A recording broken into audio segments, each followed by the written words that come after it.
I'm Dr. Stephen Trudeau, otherwise known as the Psych on the Bike. I believe that just surviving, just getting by is not good enough, that we are destined to actually thrive. And that's what I'm on a mission to do. Not only thrive for myself, but to find out from other thrivers who are succeeding at life what it is they do exactly that helps them to live a glorious life. Come with me on this journey as we check out some pretty interesting people. So I'm here with Dr. Dragos, who is internationally renowned speaker and the creator of this film, The Amazing You. If you have not seen it yet, you really must. You also have a doctorate in aerospace. On these interviews, I've created a series of questions, and I'm asking each person I interview the same questions. It's interesting how each person answers them differently. All right. So I thought that this would be kind of fun, and we'll go ahead and get started. I just want to say he's so cool, and the story is so great, so listen to him. Thank you very much. Okay, so question number one. How would you define thriving? What makes you thrive?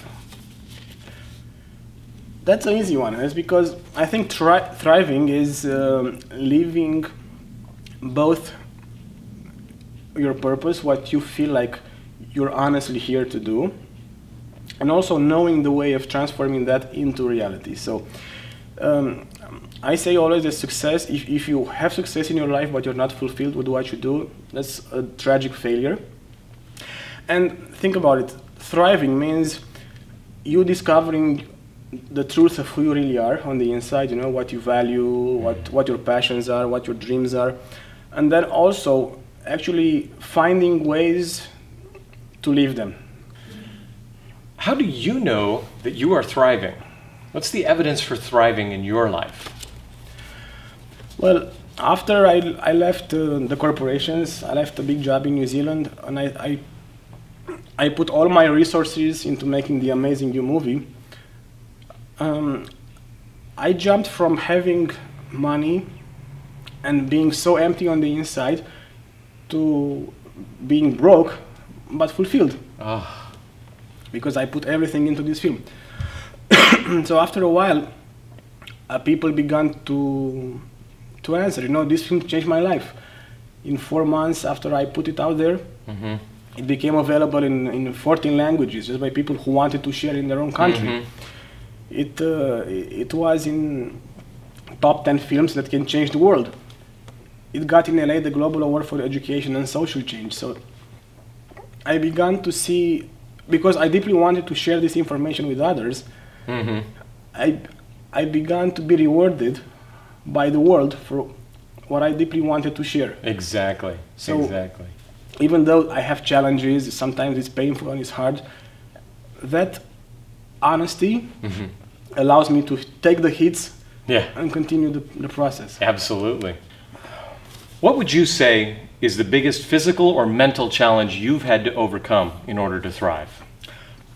Well, I'm grateful I didn't have any physical challenges so far, but the mental ones have been incredible. I grew up in Romania under communism, and I had I'm still fighting with the poverty consciousness, because it's, you know, after so many decades of living under communism, and all the negative voices put in your head by parents, by teachers, you know, you're not supposed to do this or that, and, you know, don't trust anybody, life is difficult, you know, food and everything is so expensive that, you know, you can barely get by day by day and so on.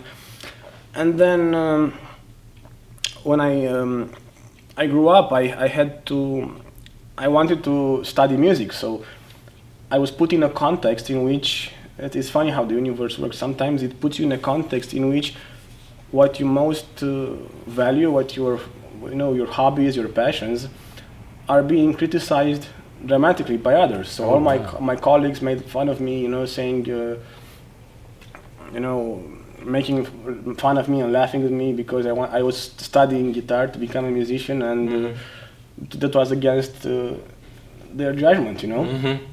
So I had to separate myself from the context, because you can't fight the context. You can either either it will digest you, or you can observe it and make a conscious decision to step away from the herd and be by yourself in your own integrity, right, and honesty about who you are. And it's hard, it's painful, but embracing reality and 100% accountability for your own dreams gives you tremendous power over your life. That's the message right there. That's the message. That's the message. What is your daily spiritual tradition?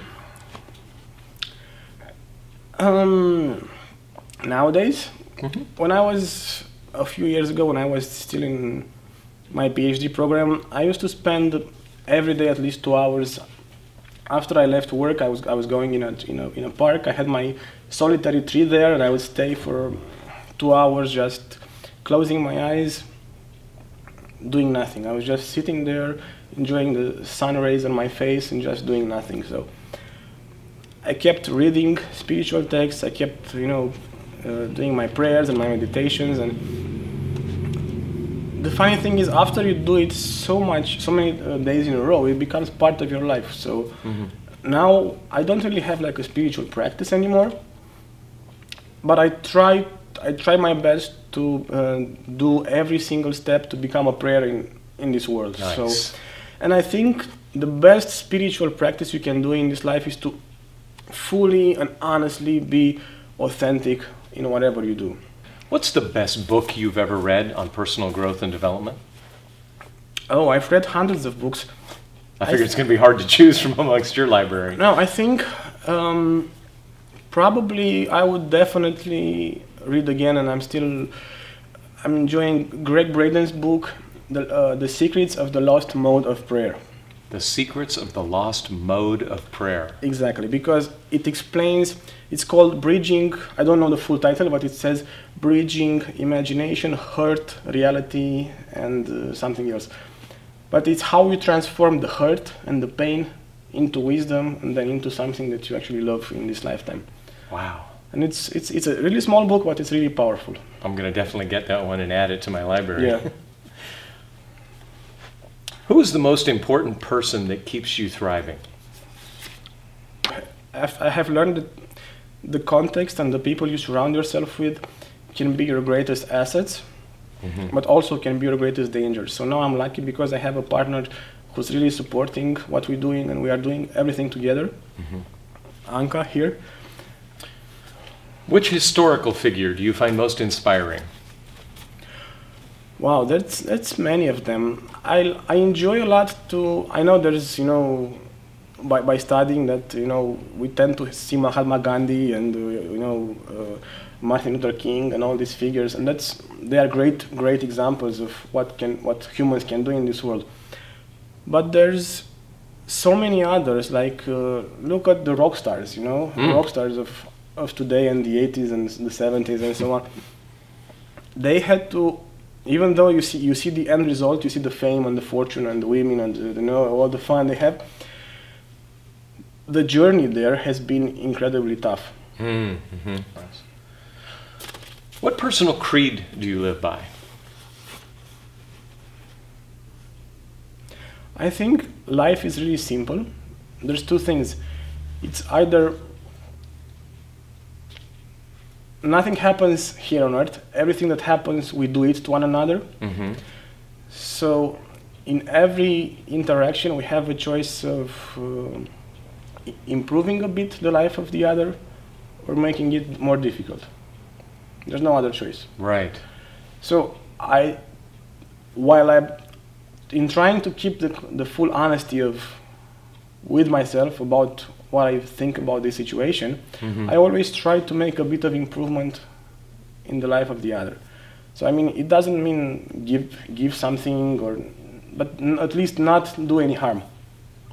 I think the creed is, how can I live 100% honest about who I really am in this world and make a bit of improvement in the lives of others if I can. Right. If not, at least stay away and don't hurt the others, Exactly. Yeah. That's a good creed. I like that a lot. What one life skill do you wish you could teach your younger self? Go back to your teenage self and tell him something. Right. I would honestly tell him that if I were to speak to younger me,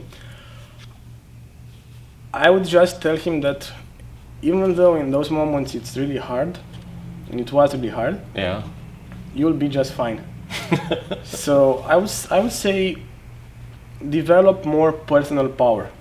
Ooh. Yeah, and the way you develop more personal power is by focusing the mind, because the mind is simply an instrument. It's not who we are. We are not our bodies, we are not our minds, we are not our emotions, we are just the life flow who is using these tools to create something on the outside and have the experience of life.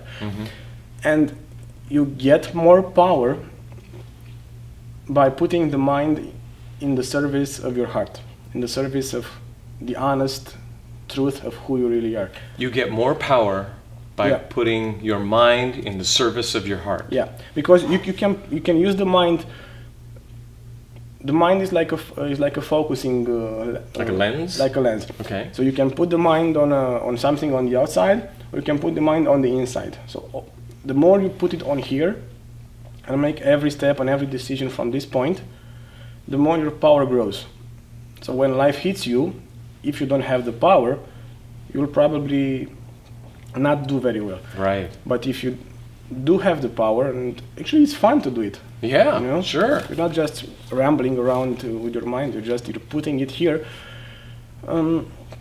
Actually, it will sustain you. So I would tell my younger self, focus more and don't doubt yourself. God, that's beautiful. Because the thing is, you cannot doubt yourself. Only the mind can doubt, but yourself it's real. Well, and think about what a teenager wants. I mean, what a teenager wants more than anything is to be confident. Yeah. And they're just balls of insecurity. So to be able to tell them it's going to be okay, and the way it's going to be okay is if you focus your mind on your heart. Yeah. Wow.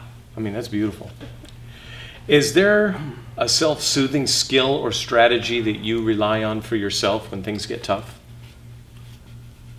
It's the same. When everything around me crashes to the ground, I simply go within and stay there until the storm passes. Because one of my best friends here actually he lives in Boulder, he said that the mind is like the sky. He says you can have thunderstorms, you can have white clouds, white fluffy clouds, you can have raging tornadoes through your minds, you know, through your mind. But it doesn't matter, because it's just, I mean, a thunderstorm is not good or bad, it's just a thunderstorm. Right.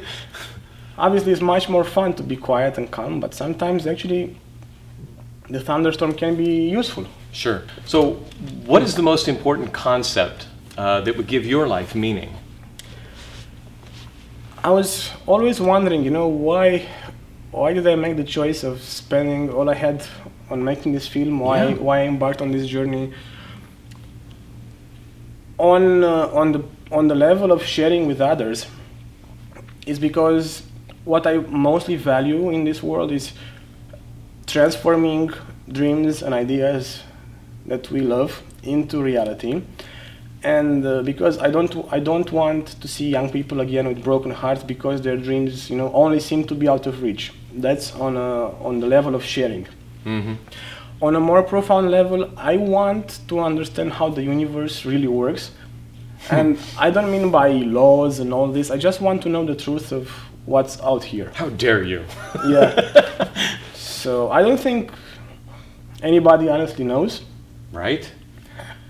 But that's what drives me. I just want to know what's here. I mean, is this a simulation for us to learn something? It's like it's this journey of the quest to discover that is important. Maybe not the answer itself, but our striving to find that answer. We tend to improve ourselves while we're doing that. Yeah, but I mean, in the grand scheme of things, I mean, before coming here, because look how I see the world as a space scientist. I was looking at so many satellite images of the Earth, and we are just on a tiny little marble at the end of a galaxy that travels through the universe and it's never again in the same place twice. So we are actually traveling on a spaceship Earth. The spaceship Earth? Yeah, through the universe. So at one point t equals 0, we show up from nowhere. We show up here in this world, right? Maybe by choice, maybe not by choice, who knows. But we show up here. So we ride on this spaceship, and this is not New Age, this is fact. Reality. Yeah. So we are here for 50, 60, 70, 100 years. 105 for me. Yeah, 200. Yeah. And then we go back somewhere. I want to know what's before and after. I like it. That's I what like it. I mean. If I figured that out, I'll probably. Would you tell me? Yeah, sure. Oh, good. The thing is, you'll probably never believe me because probably other people know, and I find it difficult to believe because we learn. When we learn something, we learn either through, we can read, we can watch videos, but we only understand when we live it. Right. What goal are you working on now? Goal. A second version? Another one? Yeah, I do have a new movie in plan. I want to become the rock star of... Yes! That's what I want to hear. No, what goal? I want as many young people as possible to understand that all of us have a creative flow going through us. Mm-hmm. So we all have passions or dreams of, and I don't mean passion like, I have to rip off my t-shirt and show my, no. I mean something that it's, when you think about it, when you do it, it's what makes you the happiest. You're just doing it, you're in flow. Right. And if you don't express, because we don't have an option to express it or not. I mean, it goes through us continuously. So if we block it, if we block the creative flow, what happens is we figure out other ways to cope with the pain of not allowing the creative flow to express itself. Absolutely. So we go to drugs, alcohol, video games, internet, whatever. Yeah. All these are distractions for the mind, so it doesn't live the reality of what you're doing in the moment. You're pushing away your gifts, your natural gifts, your dreams, mm-hmm. because the mind itself doesn't believe it can do it. Yeah. And this is the challenge. If you mix your inner world, your passions, your values, your enthusiasm, with the competence of the mind to transform it into reality, that's when fear begins to appear. Mm-hmm. Because let's say you have a dream of, I don't know, maybe you want to become a musician or you want to become an aerospace engineer or whatever, At some point you will not have the competence of doing that, right? Right. And if you don't have the competence, what you will do, you will not say, maybe I should just stick with the journey and do more research, learn more, meet more people, find out new ideas to transform what I love into reality. Mm-hmm. You will just say, oh, this doesn't work. I'm not good enough to do this, something's wrong. I'm not worthy of living my dream. I'm feeling pain just hearing you say those words. Yeah, and I mean, have you done this before? Unfortunately, many times, yeah. All of us do it. So we actually, there's one thing to have the competence, there's a different thing to have the enthusiasm. Yes. Enthusiasm, you have it only when you think about, or when you're doing what your passion is. Maybe it's working with animals in the park. Maybe it's protecting the environment. Maybe it's, I don't know, solar energy, whatever. Mm-hmm. But it may take a lot of time to, go to university, get a job, get the credentials, mm-hmm. all the steps. But don't mix the two worlds. There's one thing to stay on the journey for a long time, mm-hmm. and there's another thing to have the enthusiasm. So keeping the inner world intact, I think it's really critical, and being, again, honest. Yeah.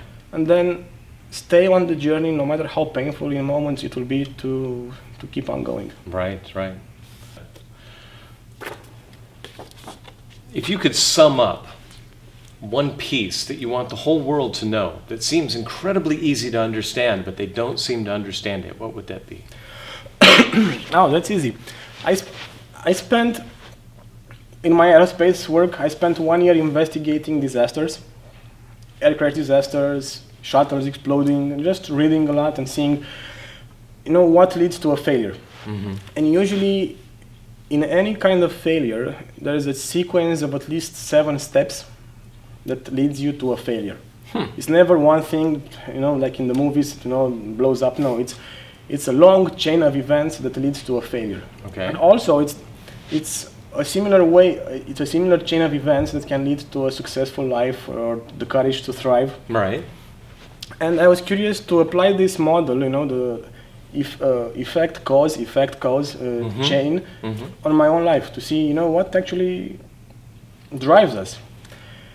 And if you think about it, the final step is all of us want results, success, achievements, whatever we want for ourselves, right? Nobody says, I'm going to spend 7 years, put all my money, effort, I'm going to learn, I hope to fail at the end, right? Nobody's doing that. This is the final effect. What's the cause of it, the step before? It's always smart work, hard work, and continuous learning. Those are the 2 fundamental things, continuous learning and continuous hard work and smart work.